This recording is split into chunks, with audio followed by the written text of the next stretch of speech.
श्री सद्गुरु महाराज की जय। श्री सद्गुरु महाराज की जय। श्री सद्गुरु महाराज की जय।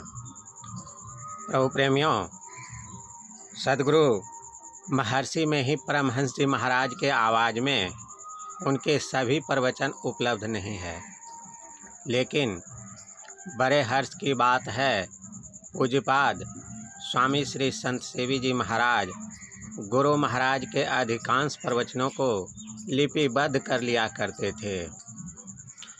उन्हीं प्रवचनों को महर्षि में ही सत्संग सुधा सागर नामक बृहद पुस्तक में 2 भागों में प्रकाशित किया गया है। इसी पुस्तक से एक प्रवचन का पाठ हम आप लोगों को करके सुनाएंगे। गुरु महाराज की आवाज़ की स्मृति बनी रहे, इसलिए आइए गुरु महाराज के आवाज़ में उनके प्रवचन के प्रारंभिक अंश को सुनें।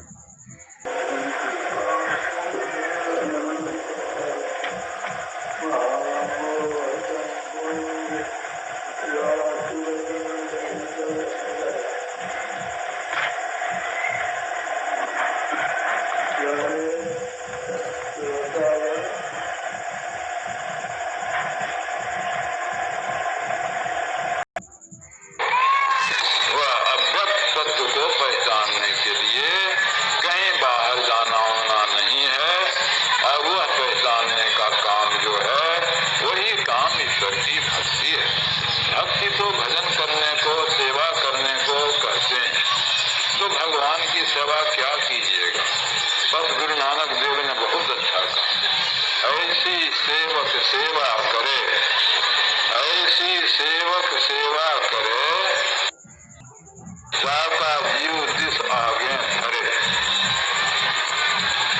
ईश्वर की सेवा सेवक इस तरह करे कि वह जिसका जीव है उसी के सामने अपने को धर दे।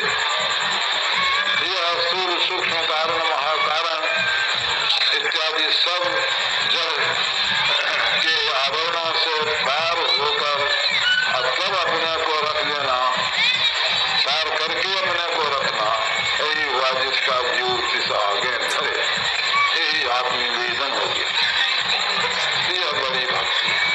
शंकराचार्य ने कहा कि आत्म अनुसंधान को ही भक्ति कहते, यही भक्ति है। इस मार्ग पर चलो, ये अंदर का मार्ग है, उस अंदर के मार्ग पर चलने को भक्ति कहते हैं। यह मार्ग सबके लिए एक ही मार्ग है और सिवाय इस मार्ग के किसी मार्ग से असल स्वस्वरूप को प्राप्त कोई नहीं कर सकता, न आज तक किया। मुझको ख्याल बड़ा मजबूत हो गया, विचार बड़ा मजबूत हो गया। ईश्वर जितना जो कोई हमसे बातचीत करना चाहे उतना हम बातचीत कर सकते हैं और फिर हम सिद्ध कर दें कि यही रास्ता कोई रास्ता नहीं। हम इतना दृढ़ है इस बात और सब रामोपासक कृष्ण सब ठीक। ये उपासना के द्वारा मन में पवित्रता आवेगी, मन का कुछ संभाल होगा और उस योग्यता को पाकर तब आप इसमें चल सकेंगे, बिना इसमें चले नहीं हो। अरे मार्ग कहते हैं रास्ता को, मार्ग कहते हैं रास्ता को। श्री सद्गुरु महाराज की जय। श्री सद्गुरु महाराज की जय। प्रभु प्रेमियों, अभी आप सद्गुरु महर्षि में ही परमहंस जी महाराज के शब्दों में ईश्वर भक्ति के संबंध में सुन रहे थे। आइए अब इन्हीं का प्रवचन नंबर 44 महर्षि में ही सत्संग सुधा सागर से पाठ के रूप में सुनते हैं। आत्मा को जानना सच्चा ज्ञान है। प्यारे सज्जनों, बहुत पहले यहाँ संस्कृत का अत्यधिक प्रचार था। प्रायः सब संस्कृत में बोलते थे। उस समय ऋषियों तथा मुनियों ने जो समय समय पर प्रवचन कहे, उन्हीं के सदुपदेशों को उपनिषद कहते हैं। कुछ काल पहले अपने देश में संकुचित विचार भी था।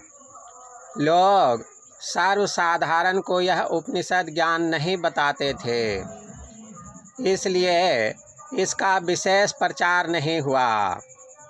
योग सिखोपनिषद में शिव और ब्रह्मा का संवाद है। ब्रह्मा ने शिव जी से पूछा, कोई योग और कोई ज्ञान को मोक्ष प्राप्ति के लिए बतलाते हैं, आपका क्या मत है? इस पर शिव जी ने उत्तर दिया, ज्ञानहीन योग और योगहीन ज्ञान मोक्ष कर्म में समर्थ नहीं होता। इसलिए मुमुक्षु को ज्ञान और योग दोनों का दृढ़ता के साथ अभ्यास करना चाहिए। मोक्ष का अर्थ है बंधन से छूट जाना। हम सब लोग बंधन में बंधे हुए कैद हैं, शरीर में कैद हैं और जड़ चेतन की ग्रह से बंधे हुए हैं। इसलिए सब लोग दुख उठाते हैं। यह दुख क्यों होता है? शरीर रहने पर ही दुख होते रहते हैं, काम क्रोध उत्पन्न होते रहते हैं। इसका कारण शरीर है। शरीर और संसार से छूटने से ही दुख छूटेगा। ज्ञान का अर्थ है जानना, योग का अर्थ है मिलना। ज्ञान से जानने में आवेगा कि किससे मिलना है। योग जानने से उसकी क्रिया करके उससे मिलेंगे। ईश्वर से मिलने के लिए जो क्रिया है वह योग है। जप ध्यान सरल योग का अभ्यास है। सत्संग करना ज्ञान का अभ्यास करना है। शरीर और आत्मा को जानना ज्ञान है।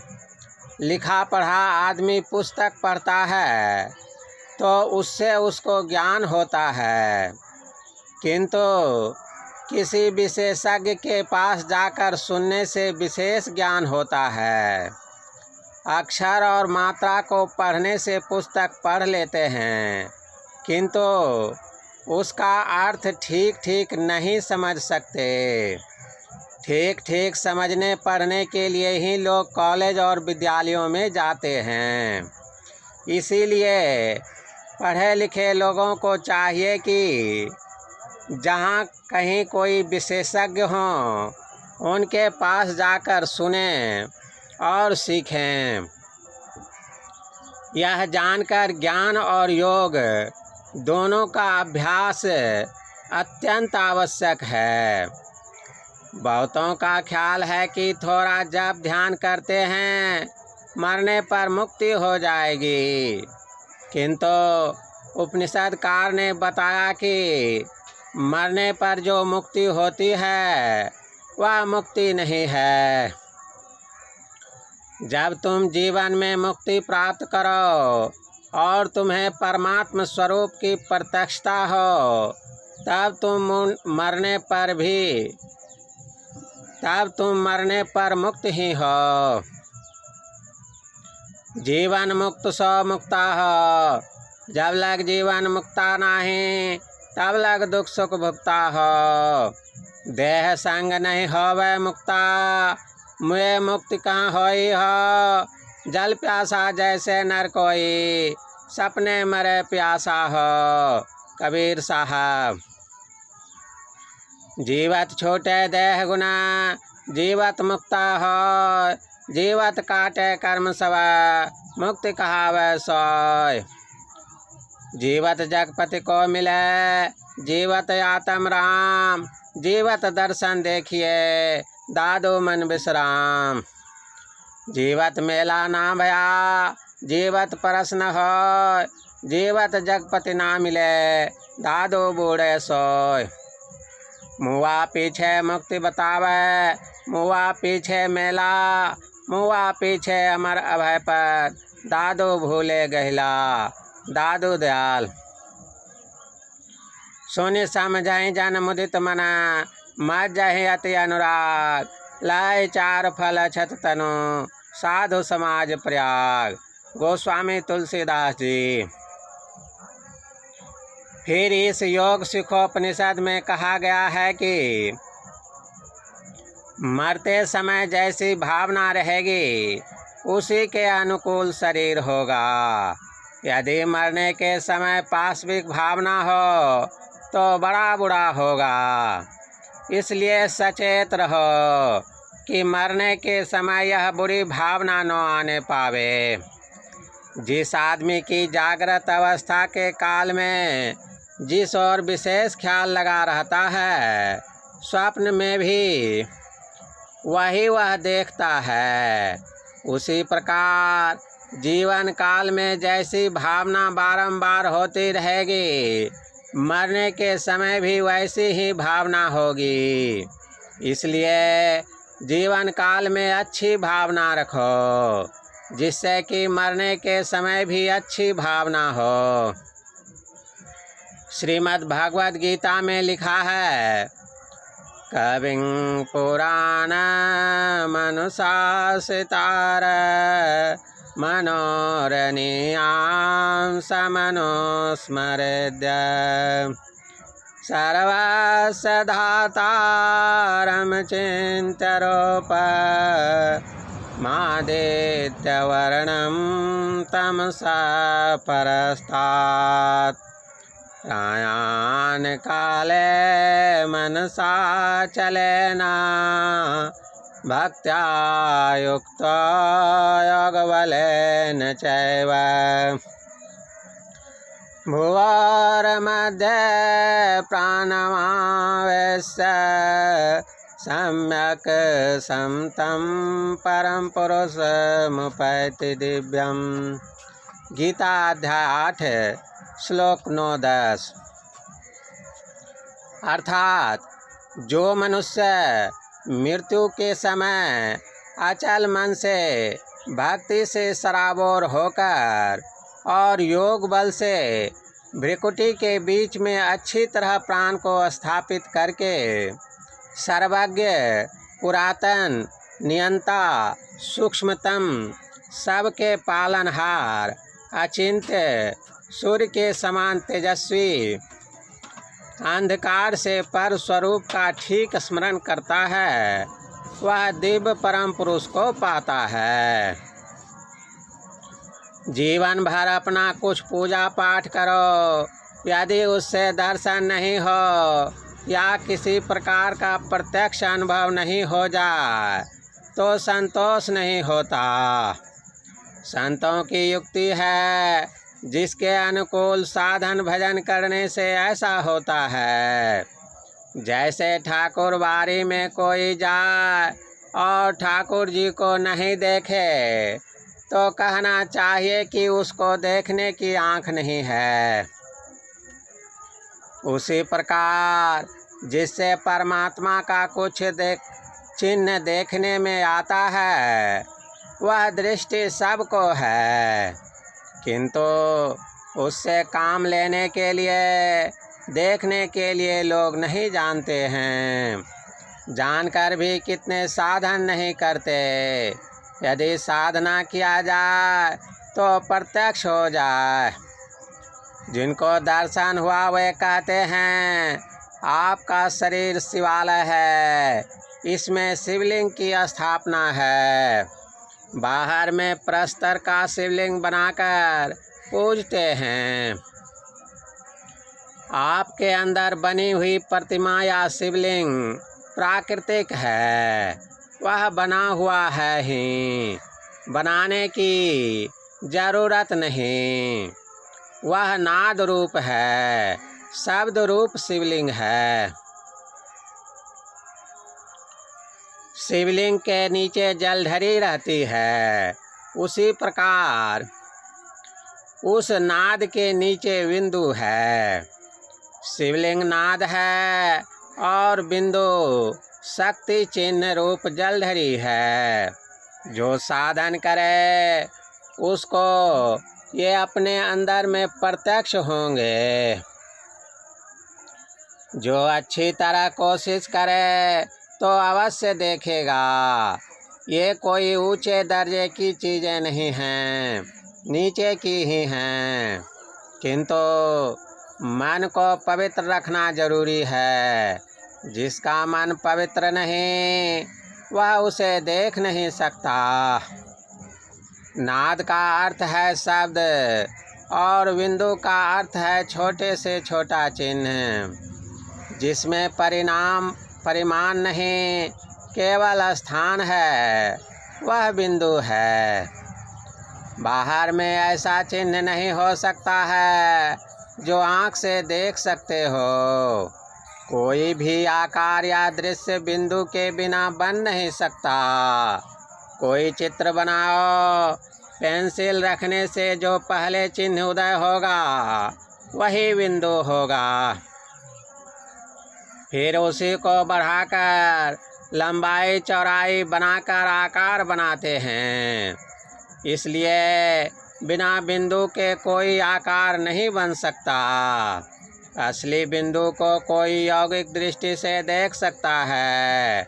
उसके लिए किसी पेंसिल व कलम की जरूरत नहीं। अपनी दृष्टि की नोक जहाँ दृढ़ता से ठहरा रखेंगे वही बिंदु उदित होगा। बिंदु जलधरी है, जलधरी पर शिवलिंग खड़ा रहता है। उसी प्रकार जहाँ बिंदु उदित होता है उसके ऊपर नाद खड़ा हो जाता है।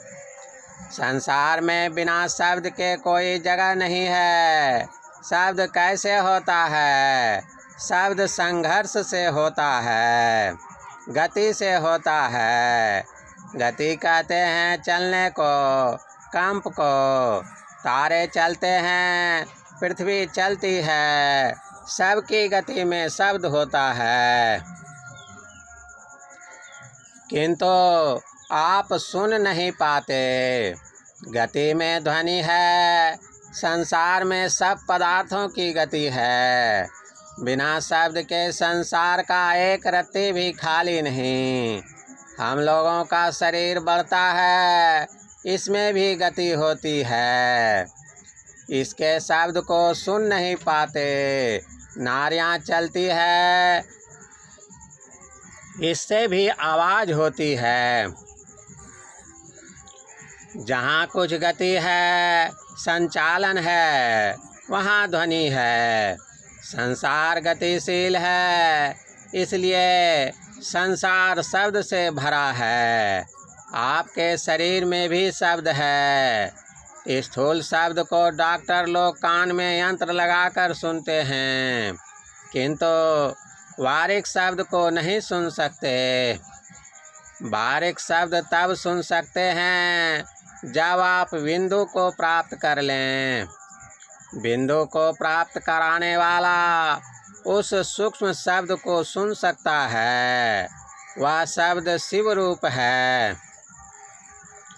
शिव का अर्थ कल्याणकारी है। उसको जो प्रत्यक्ष करता है उसका कल्याण होता है। बिंदु में जो अपने मन को समेटता है, दृष्टि को समेट कर देखता है, तो उसमें शक्ति आ जाती है।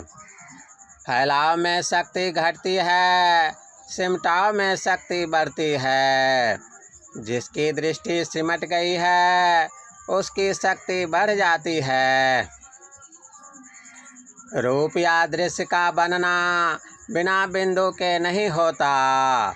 इसलिए सब दृश्य का बीज बिंदु है। किसी आकार और दृश्य का आरंभ एक बिंदु से होता है और उसका अंत एक बिंदु पर ही होता है। दृश्य जगत का बीज बिंदु है और अदृश्य जगत का बीज शब्द है।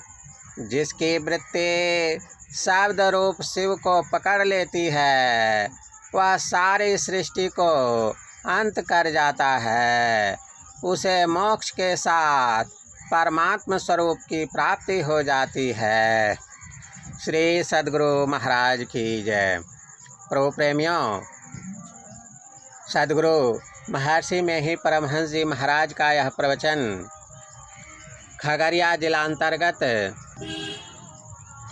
ग्राम मानसी में दिनांक 24/2/1953 ईस्वी को प्रातःकालीन सत्संग में हुआ था। आप लोगों को जानकारी के लिए यह भी बता दूं कि यह पुस्तक आप सत्संग ध्यान स्टोर से ऑनलाइन मंगा सकते हैं।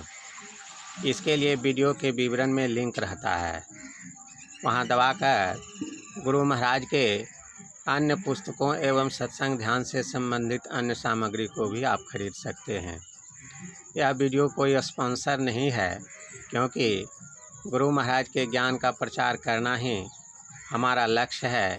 इसलिए गुरु महाराज के ज्ञान से संबंधित जो भी आवश्यक चीज़ श्रोताओं को, दर्शकों को चाहिए, उसकी जानकारी देनी जरूरी है। इसलिए आपको ये बातें बताई गई।